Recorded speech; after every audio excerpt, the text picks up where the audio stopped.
Wow, man, I wanted to ask you about that. You said you connected with Motown Records. That's like the epitome of black music. How what was that experience like? Especially at you said 13?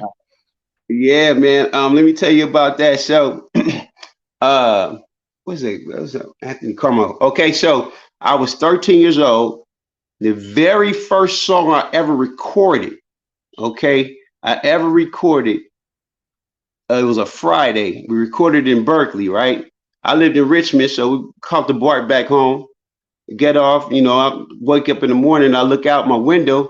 It's this dude playing the guitar, right? Older cat. So I played the guitar. So I went over there and he was like, damn, bro, you. I said, let me play your guitar. He was like, all right. So I'm playing it. He was like, oh, you funky. You funky for a little dude. I said, hey, man, you want to hear my song? He said, you write songs too? I was like, yeah, man, I write. So I gave him a cassette, right? He popped the cassette in. He was like, this ain't you. Now, this guy's name is Anthony Carmichael. This dude, people lived in my neighborhood.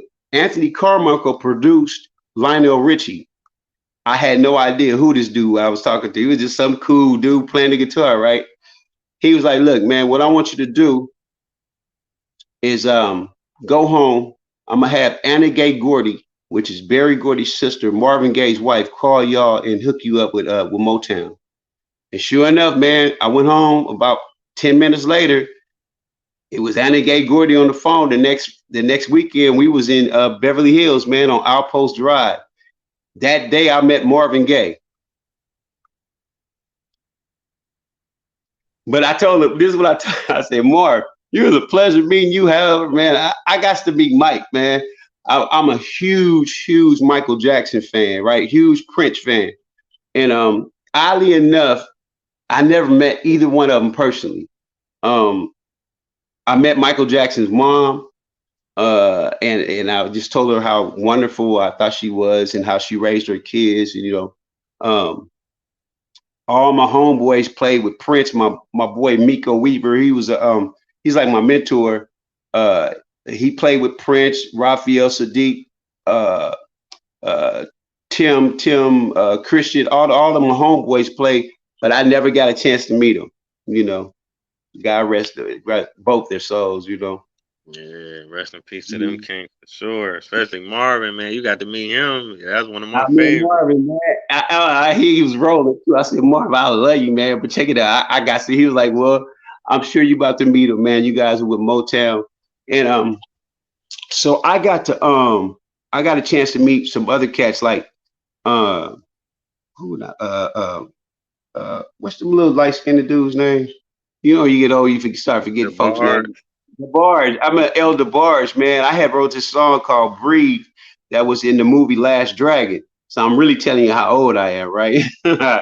So, That's but I was major. young though. But now keep in mind, I was only like four. Now I'm about like 14, right? And so, Elder Barge taught me this cool little trick on how to write songs, and it speeds up the process like this. And so he taught me a lot, man. I learned a lot from etiquette, all that wonderful stuff like grooming your artists and stuff. That's Motown was still into that.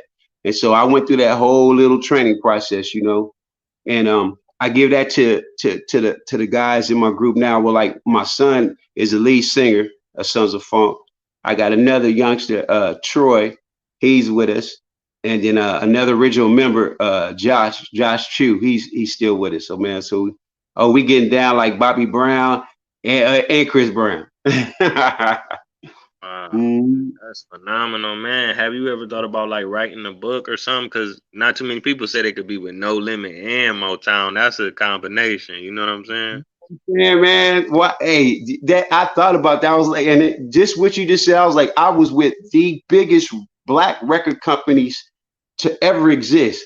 I was with both of them. You know what I mean? And I met Barry Gordy. I know Master P personally. You know what I mean? And and I learned a lot. And believe it or not, man, P has some little cool writing tricks too. I'm gonna tell you a trick a lot of people don't know he do. So P will write his rap, right? And for some odd reason, he would always write his second verse better than his first verse.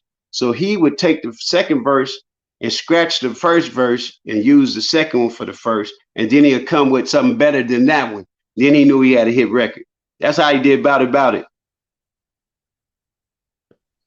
That's Yes, what's up. indeed. That's what's up. That's raw though. That's raw because you got more feel for the beat. You know what I'm saying? That makes sense. Wow. Mhm.